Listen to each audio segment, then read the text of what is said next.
د حالاتو نه جوړ شوی جهنم دی د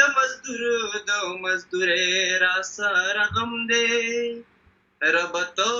په مسافرو رحم وکړې په کورونو کې تنګ شوي دی قسم دی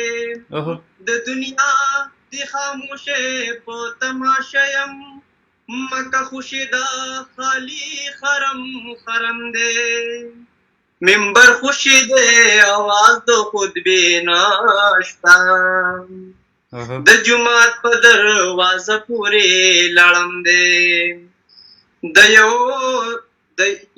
یو بل د بل د خوا نه تښتي